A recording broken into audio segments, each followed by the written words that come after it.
Hello students, आप सभी का अकाउंटेंसी की क्लास में स्वागत है।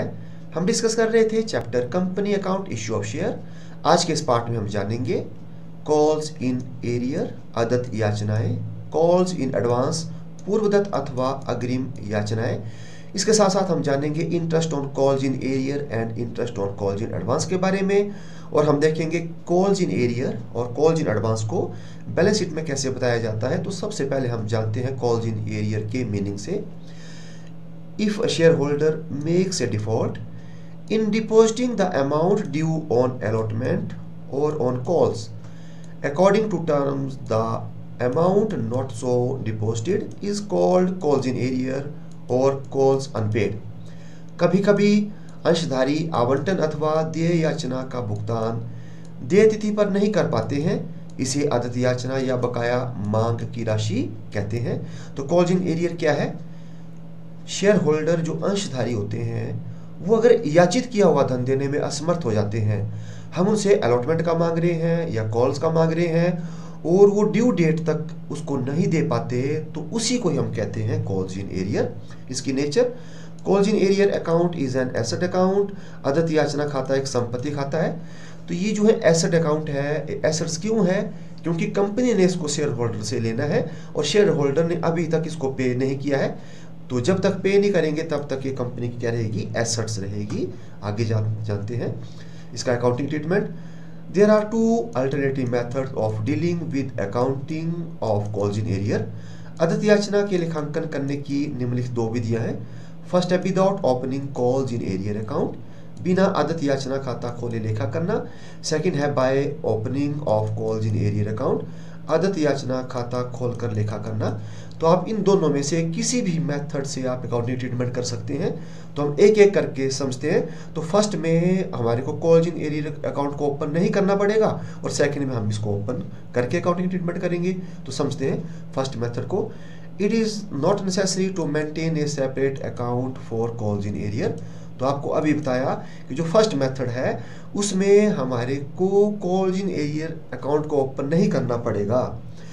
In such case, when allotment or calls become due, related allotment or call account is debited and share capital account is credited। तो सबसे पहले हम क्या करेंगे? जो अलॉटमेंट है और कॉल है उसको हम ड्यू करेंगे, हम शेयर होल्डर से मांगेंगे तो हमारे को ड्यू करना पड़ेगा। तो जिस भी कॉल को हम ड्यू करेंगे तो उसको हम डेबिट करेंगे और शेयर कैपिटल को क्या करेंगे? Credit. Next, if full amount of such allotment or calls is not received, the related allotment or calls account will shown a debit balance। जब हमारे को ड्यू करने के बाद जो अलॉटमेंट और कॉल्स रिसीव होगी, तो रिसीव करने के वक्त अगर वो अलॉटमेंट और कॉल डेबिट बैलेंस को शो करेगा, the total debit balance of this account और unpaid amount of the calls is called as calls in arrear और अनपेड कॉल। तो रिसीव के वक्त जो अलॉटमेंट और कॉल डेबिट बैलेंस को बताएगा, इसी डेबिट बैलेंस को हम कहेंगे कॉल्स इन एरियर। तो ये आपको एग्जांपल से पूरा क्लियर हो जाएगा। तो मैं आपको एग्जांपल बताता हूँ। Suppose if share first call money at ₹3 per share on 10,000 share is called. इसमें क्या कहा गया कि हमने 10,000 रुपया 3 रुपये के हिसाब से फर्स्ट कॉल का मनी लेना है।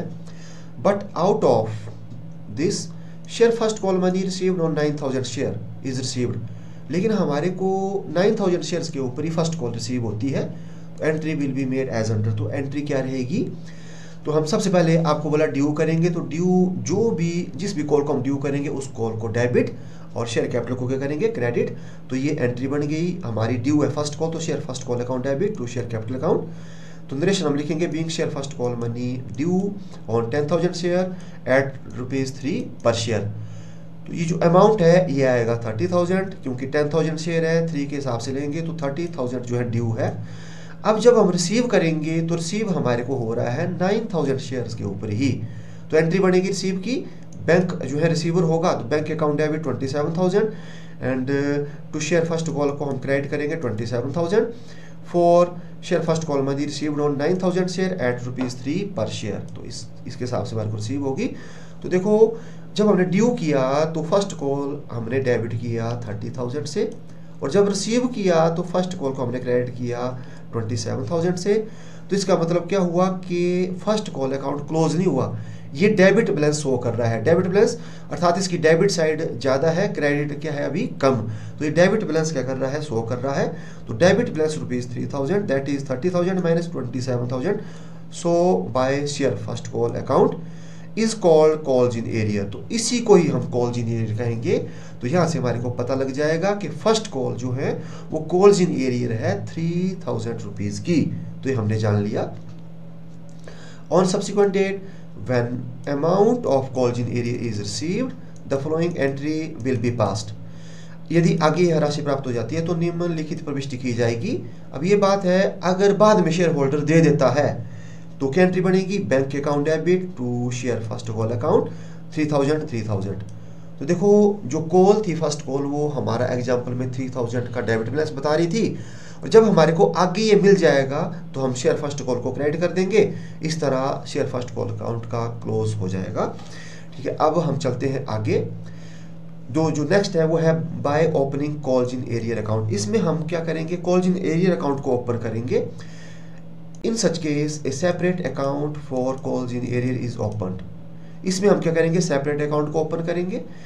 If the amount on of allotment calls has not been paid by some shareholder such amount is transferred to newly opened calls in arrear account। तो इसमें कहा गया है कि अगर आपको पैसा नहीं मिलता है तो जितना पैसा नहीं मिला उसको हम calls in arrear account open करेंगे, उसमें हम ट्रांसफर कर देंगे।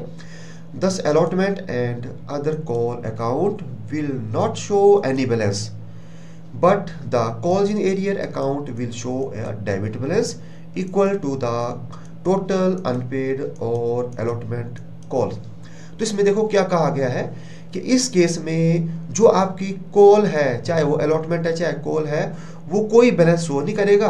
वो शो क्यों नहीं करेगा, क्योंकि हम उसको ट्रांसफर कर देंगे कॉल्स इन एरियर में। तो कॉल्स इन एरियर इस दशा में डेबिट बैलेंस को शो करेगा। तो पिछला जो हमने जाना उसमें कॉल जो है डेबिट बैलेंस शो कर रही थी, इसमें कॉल्स इन एरियर जो है डेबिट बैलेंस शो करेगा।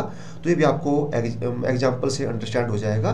तो ये एग्जाम्पल है, वही हमने एग्जाम्पल लिया हुआ है कि 10,000 शेयर हैं, उनसे हमने 3 के हिसाब से फर्स्ट कॉल लेनी है, लेकिन हमारे को रिसीव हो रही है 9,000 शेयर्स के ऊपर ही। तो सबसे पहले हम ड्यू की एंट्री करेंगे। तो ड्यू की एंट्री वही रहेगी, share first call account debit to share capital और 30,000 रुपीज़ से 30,000 रुपीज़ से। अब जब हम रिसीव करेंगे तो रिसीव में बैंक अकाउंट में हम डेबिट करेंगे 27,000। अब जो हमारे को नहीं मिला 1,000 शेयर्स के ऊपर हमारे को फर्स्ट कॉल का नहीं मिल रहा है 3 के हिसाब से, तो 1,000 मल्टीप्लाई बाई 3,000 का हम जो है न्यूली एक अकाउंट ओपन करेंगे। तो ये हमने अकाउंट ओपन कर दिया कॉल्स इन एरियर का, और इसके साथ साथ जो हमारा फर्स्ट कॉल है उसको हम जो है क्रेडिट कर देंगे 30,000 से। तो इससे क्या पता लग रहा है कि जो फर्स्ट कॉल है वो ऊपर भी डेबिट 30 से था और नीचे भी हमने क्रेडिट 30 से किया। तो इसका मतलब जो कॉल है वो कोई बैलेंस शो नहीं करती है, लेकिन इस दशा में जो कॉल्स इन एरियर है वो डेबिट बैलेंस जो है शो करता है 3,000 रुपीज़ से। तो ये हमने जो है जाना the balance of ₹3,000 transfer to calls in arrear. तो इस दशा में कॉल्स इन एरियर जो है डेबिट बैलेंस शो करेगा। और अगर आप जो फर्स्ट मेथड है उससे आप जो है अकाउंटिंग ट्रीटमेंट करते हैं तो उसमें जो कॉल है वो डेबिट बैलेंस शो करेगी। तो हमने जान लिए दोनों मेथड। अब हम आगे चलते हैं। If later the amount of calls in arrear is received the following entry will be passed. यदि बाद में अतिथि याचना की राशि प्राप्त हो जाती है तो निम्नलिखित प्रविष्टि की जाएगी। तो फर्स्ट केस में हमने की थी बैंक अकाउंट डेबिट और टू जो भी कॉल्स थी वो। अब इस दशा में हम करेंगे bank account debit to calls in arrear. तो यहाँ पर कॉल्स इन एरियर को हम क्या करेंगे, क्रेडिट। अब क्यों करेंगे, क्योंकि हमारा ये डेबिट बैलेंस शो कर रहा था। अगर जो शेयर होल्डर है वो बाद में दे देता है तो हम इसको क्रेडिट करेंगे और ये अकाउंट क्या हो जाएगा, क्लोज हो जाएगा। अब हम देखते हैं presentation of calls in arrear in balance sheet. तो इसको कैसे हम जो है बताते हैं बैलेंस शीट में। तो ये आता है इक्विटी एंड लायबिलिटीज़ में। तो इक्विटी एंड लायबिलिटीज़ में जो फर्स्ट जो आपका मेजर हेडिंग होता है शेयर होल्डर फंड, इसमें हम इसको बताते हैं। और ये आता है शेयर कैपिटल में, लेकिन इसको हम जो है जो आप बैलेंस शीट्स के अंदर नहीं बताते हैं, ये आएगा शेयर्स कैपिटल में, लेकिन ये आएगा नोट्स ऑफ अकाउंट में।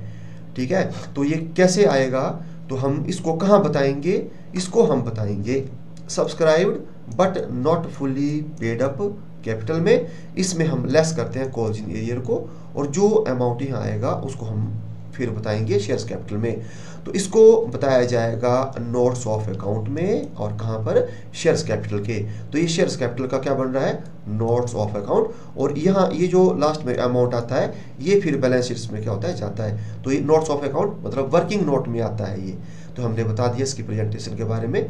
अब हम जानते हैं इसके इंटरेस्ट के बारे में। Interest on calls in arrear, if the article is silent, Schedule first table F of 2013 Act shall be applicable, according to which interest at the rate of 10% per annum is charged.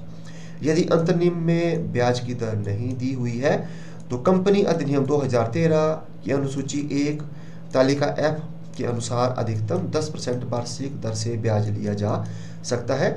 तो आपको बताता हूं मैं, तो जो interest है calls in arrear के ऊपर, ये आर्टिकल ऑफ एसोसिएशन में मेंशन होता है। तो जितना मेंशन किया है उतना हम लेंगे। अगर आर्टिकल में मेंशन नहीं है तो 10% के हिसाब से हम उनसे चार्ज करेंगे। ठीक है, तो ये बताया आपको interest on calls in arrear के बारे में। तो यहाँ से भी आपको क्वेश्चन आ सकता है कि जो शेड्यूल 1 है और तालिका F है उसके अकॉर्डिंग कितना उनसे ब्याज लिया जा सकता है देरी से भुगतान करने पर, तो 10%।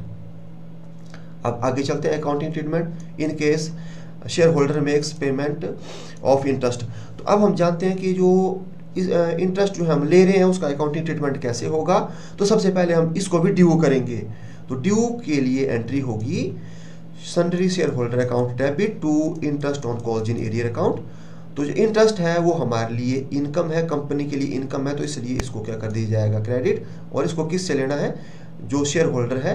तो जो भी शेयर होल्डर है जिससे हमने लेना है उसका हम अकाउंट डेबिट, और इंटरेस्ट को क्या कर देंगे, क्रेडिट। ये हुआ ड्यू की एंट्री। फिर जब शेयर होल्डर हमारे को देंगे तो एंट्री बन जाएगी bank account debit to sundry share holder account. तो बैंक में हमारा जो है पैसा आएगा तो बैंक रिसीवर बनेगा और शेयर होल्डर क्या होंगे, गिवर। तो इसलिए हम इसको क्रेडिट करेंगे और इसके बाद हम इसको ट्रांसफर कर देंगे प्रॉफिट एंड लॉस स्टेटमेंट में। तो एंट्री बन जाएगी interest on calls in arrear account debit to profit and loss statement account. तो ये जो है ये आपका ट्रांसफर हो जाएगा statement of profit and loss account में, क्रेडिट साइड में। तो ये एंट्री हो गई अगर हम वो इंटरेस्ट जो है चार्ज करते हैं तब। तो पहले ड्यू की, उसके बाद रिसीव की, उसके बाद ट्रांसफर कर देते हैं हम प्रॉफिट एंड लॉस स्टेटमेंट में। अब आगे चलते हैं कॉल्स इन एडवांस के बारे में। तो इसका meaning, calls in advance means calls not due but paid by the share holder in advance, thus the amount of future calls is received by the company। अग्रिम याचना से कंपनी द्वारा अंशों पर प्राप्त उस राशि से है जो किसी मांग या याचना से पूर्व ही प्राप्त हो जाती है। इस प्रकार कंपनी द्वारा भविष्य की याचनाओं की राशि प्राप्त कर ली जाती है। तो कॉल्स इन एडवांस क्या हुआ कि हम कॉल्स को मांग नहीं रहे हैं, हमने कॉल नहीं किया लेकिन हमारे को एडवांस में ही मिल जाती है। अर्थात कोई शेयर होल्डर बिना मांगने के ऊपर ही हमारे को ये दे दे, इसको हम कॉल्स इन एडवांस कहते हैं। In other word, calls in advance is just opposite of calls in arrear. दूसरे शब्दों में अग्रिम याचनाएं आदत याचनाओं के ठीक विपरीत है। तो अगर आपको कॉल्स इन एरियर के बारे में अंडरस्टैंड हो गया तो इसका ये बिल्कुल विपरीत है। कॉल्स इन एरियर में हम मांग रहे हैं, हमारे को ड्यू डेट तक नहीं मिल रहा है, और यहाँ पर हमने अभी कॉल नहीं किया और हमारे को एडवांस में ही मिल गया। अब इसका हम प्रोविजन देखते हैं। कंपनी अधिनियम 2013 की धारा 50 के अनुसार कंपनी इस राशि को अंतर्नियम में प्रावधान होने पर ही कंपनी अग्रिम याचनाओं को स्वीकार कर सकती है। तो इसको कंपनी कब रिसीव कर सकती है, जब प्रोविजन है सेक्शन 50 में कि इसको लिया जा सकता है तब इसको रिसीव करेगी। अब आगे हम देखते हैं इसका accounting treatment. A separate calls in advance account is open for its accounting treatment. इसके लेखांकन व्यवहार के लिए एक अलग अग्रिम याचना खाता खोला जाता है। तो इसके लिए भी हम जो है क्या करेंगे, एक अलग जैसा अकाउंट जो है ओपन करेंगे कॉल्स इन एडवांस का। Since the amount has not become due, hence it is a liability to the company as such, it is credited to calls in advance account. When calls become actually due, it is adjusted accordingly. Thus journal entry regarding calls in advance will be as follows। चूँकि राशि देय नहीं हुई है इसलिए company के लिए यह दायित्व है, इसलिए इसे अग्रिम याचना खाते में जमा किया जाता है। जब कॉल्स वास्तव में देय हो जाती है तो इसे समायोजित किया जाता है। इस प्रकार अग्रिम याचनाओं के संबंध में जनरल प्रविष्टियां इस प्रकार होंगी। तो हम जो है समझते हैं जनरल एंट्री से, on the receipt of calls in advance, जब हमारे को कोई कॉल एडवांस में मिल जाती है, जैसे हमने अभी मांगी नहीं, एडवांस में मिल गई, तो जब हम रिसीव कर लेंगे तो हम एंट्री करेंगे bank account debit to calls in advance account. तो बैंक में जितना हमारे को उस कॉल का पैसा मिल रहा है वो डेबिट, और कॉल्स इन एडवांस में हम उस कॉल का नाम लिखेंगे जो हमारे को एडवांस में मिली हुई है, और नेक्स्ट हम लिखेंगे for calls received in advance. और इसका नेचर देखते हैं, तो इसकी जो नेचर है, calls in advance account is a liability account which represent the uncalled amount received in advance from some share holder. अग्रिम याचना खाता एक दायित्व है जो कुछ अंशधारियों से अग्रिम प्राप्ति याचना को दर्शाता है। तो हमने जाना था जो कॉल्स इन एरियर है वो एसेट्स अकाउंट है, क्योंकि हमारे को नहीं मिला हुआ है, और लायबिलिटीज ये हमारे को एडवांस में मिल गया है, ठीक है। तो जब तक हम इसको एडजस्ट नहीं करते हैं तो इसकी नेचर जो है लायबिलिटी की होती है। तो ये हमने जाना अकाउंटिंग ट्रीटमेंट। तो जैसे ही हमारे को एडवांस में मिल जाएगा तो हम बैंक अकाउंट को डेबिट करेंगे, और जो कॉल एडवांस में मिल गया उस कॉल को हम क्रेडिट करेंगे, और बाद में फिर हम इसको एडजस्ट करेंगे। In future, full amount of calls is due, but related amount of calls in advance is deducted toward the payment of calls, and calls in advance account is debited. भविष्य में याचना पूरी राशि देय की जाती है, परंतु अग्रिम प्राप्त याचना राशि को उनमें से घटा दिया जाता है, और अग्रिम याचना खाते को डेबिट कर दिया जाता है। तो इन फ्यूचर हम क्या करेंगे, जैसे ये हमारे को एडवांस में आ गई है, हमने ड्यू नहीं की, तो जब हमारे को एडवांस में आ गई तो आपको बताया कि बैंक को हम डेबिट करेंगे, और जो कॉल एडवांस आ गई उसको क्रेडिट। उसके बाद फिर हम जो है ड्यू का प्रोसेस करेंगे। तो आपको बताया कि जब हम ड्यू करेंगे तो जिसको हम ड्यू कर रहे हैं वो डेबिट और शेयर कैपिटल को क्रेडिट करेंगे, और जब हम रिसीव को करेंगे, ठीक है, ड्यू के बाद जब रिसीव होगी तो उस वक्त हम उसको एडजस्ट कर देंगे कि उस वक्त हम उसको लेस कर देंगे। तो इसको हम समझते हैं। तो सबसे पहले हम करेंगे बैंक अकाउंट डेबिट और calls in advance account debit to share capital account, और नेक्स्ट लिखेंगे for net amount of share call received and calls in advance adjusted. अब आगे जानते हैं interest on calls in advance के बारे में। In case article are silent, schedule 1 table F of 2013 Act shall be applicable, according to which maximum interest at the rate of 12% per annum is to be paid। यदि अंतर्नियमों में ब्याज की दर नहीं दी हुई है तो कंपनी अधिनियम 2013 की अनुसूची 1 तालिका F के अनुसार अधिकतम ब्याज 12% प्रति वर्ष का भुगतान किया जाना है। तो ये आपको बता दिया कि अगर आर्टिकल में नहीं दिया हुआ है तो इसमें भी टेबल F जो है वो आपका लगेगा, और 12% के हिसाब से हम इनको पे करेंगे। तो आपको बताया कि कॉल्स इन एरियर के ऊपर था 10% इंटरेस्ट, और कॉल्स इन एडवांस के ऊपर हम 12% जो है उनको पे करते हैं। अब हम आगे चलते हैं accounting treatment of interest on calls in advance के बारे में। तो अगर ये ड्यू है तो हम एंट्री करेंगे interest on calls in advance account debit to sundry share holder account. अब ये हमने डेबिट क्यों किया, क्योंकि कंपनी के लिए क्या है, ये खर्चा है, इसलिए हम डेबिट करेंगे, लॉस है। इसके बाद जब पेमेंट कर रही है कंपनी तो sundry share holder account debit to bank. तो ये आपको बताया कि बिल्कुल ऑपोजिट होता है कॉल्स इन एरियर का। तो इसमें हम सनरी शेयर होल्डर को डेबिट करेंगे क्योंकि ये रिसीव कर रहे हैं, और कंपनी का जो बैंक है वो दे रहा है, तो इसलिए बैंक को हम क्रेडिट करेंगे, और लास्ट में हम इसको ट्रांसफर करेंगे। तो ट्रांसफर की एंट्री हो जाएगी profit and loss statement account debit to interest on calls in advance account. ये बड़ी इंपॉर्टेंट बात है। If the rate of interest on calls in advance is not given in the question, it will be treated 12% per annum as per schedule 1 table F of the 2013 act. अगर आपको questions में आ जाता है calls in arrear का या calls in advance का, ठीक है, तो अगर कॉल्स इन एडवांस का आएगा तो आपने 12% जो है उनको इंटरेस्ट जो है क्या करना है, पे करना है। अगर कॉल्स इन एरियर का आ जाता है तो आपको बताया वहाँ पर 10% के हिसाब से है। अब आगे जानते हैं हम इसका प्रेजेंटेशन कैसे होगी बैलेंस शीट में।